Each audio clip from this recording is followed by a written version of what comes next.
All right, let's get right into it. Today, we're talking about something huge, how AI is completely changing the game when it comes to creativity. And I'm not just talking about new tools. I mean, it's fundamentally rewiring what it means to be creative at work. This quote right here, this is the core idea we need to grab onto.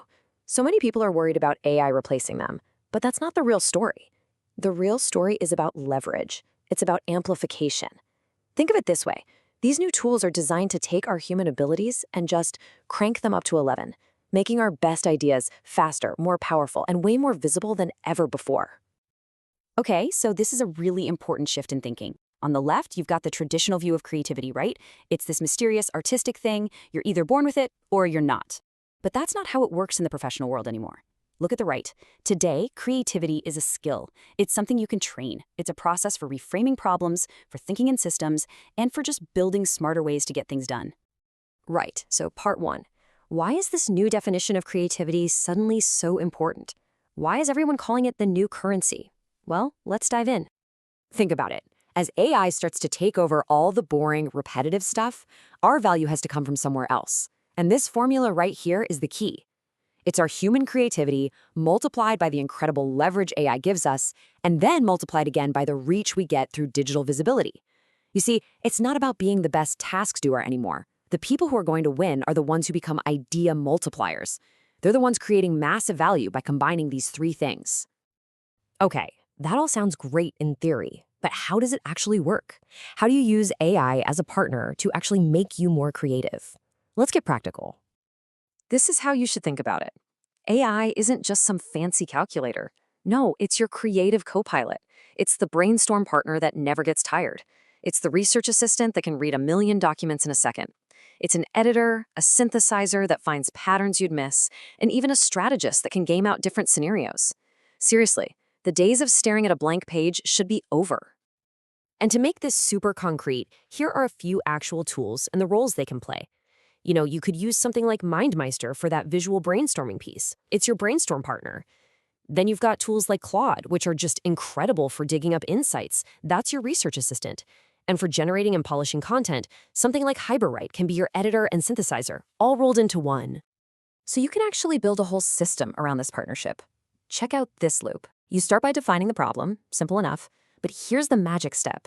You ask the AI to reframe it for you. Show me a different way to look at this. Then you get it to generate a ton of wild, unconventional solutions. And only then do you, the human, step back in to evaluate what's feasible and start building. See the shift? You're not just solving the problem anymore, you're orchestrating the innovation process. All right, part three, and this is so important. You can have all the best AI tools in the world, but they're basically useless without this one thing. There's a human element here that can make or break everything. And that thing is called psychological safety. What does that actually mean? Well, it's pretty simple.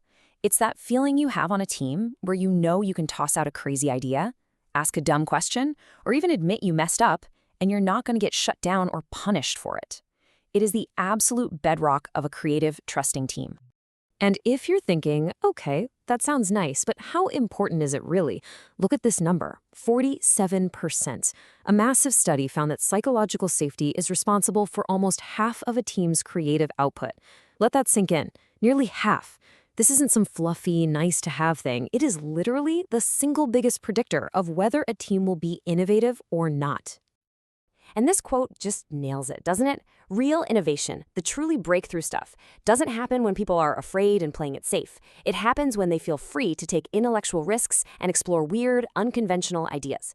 You just can't do that in a culture of fear. Psychological safety, it's like the fertile soil. Without it, even the best seeds of an idea will never, ever grow. This brings us to a huge fork in the road for companies, because the very same AI that can be this amazing creative partner, well, it has a dark side. It can also be turned into a tool for surveillance, and that can completely destroy the safety we've been talking about. And don't think this is some far-off future thing. It is happening right now. Companies are using AI to monitor pretty much everything. What apps you're using, your keystrokes, what you're writing in your emails, even analyzing your conversations. They say it's for productivity and security, but there's a huge hidden downside. And that downside is what's known as the chilling effect. I mean, think about it. If you knew that your boss or an algorithm was watching every single thing you did, would you be willing to take a risk on a new idea? Would you experiment? Of course not. You'd play it safe. This kind of surveillance is the fastest way to kill psychological safety, and with it, all hope of innovation. But look, it doesn't have to be like that. There is another path. The alternative is a future where we actually collaborate with these systems, a future where AI isn't some digital overseer, but is treated like a new member of the team, a partner that we can build trust with. So how do we get there? Well, companies need some serious guardrails, a framework for using this tech responsibly. And it comes down to a few common sense things. First, be super clear about why you're monitoring something. Second, only collect the absolute minimum amount of data you need. Third, be transparent. Tell people what's being monitored and why. And maybe the most important rule of all, always keep a human in the loop. The AI gives you signals, but a person makes the final call. Okay, let's bring this all home. We've talked about the big ideas, the culture, but what can you personally do right now? How can you build your own system to make all this a real, repeatable part of your work life? Here is a super practical 30-day plan you can start tomorrow. Week 1, just focus on learning how to talk to AI, get good at prompting, and set up a place to capture all your ideas. Week 2, push yourself to share a few insights online and start building that visibility. Then in weeks 3 and 4, you get your hands dirty. You actually use AI to solve a real problem at work, and then build an automated workflow around it. You see? It's not about waiting for a lightning bolt of inspiration. It's about building a creative muscle, day by day. And this really brings it all together. Back to that core formula we started with. AI gives you the speed, the raw power. Social media gives you the reach, the platform. But your creativity, that's your secret weapon. That's what makes you different. When you learn how to combine these three, wow, you're not just doing a job anymore, you are actively shaping the entire trajectory of your career. So I'll just leave you with this final thought. The new goal isn't just about working harder or faster.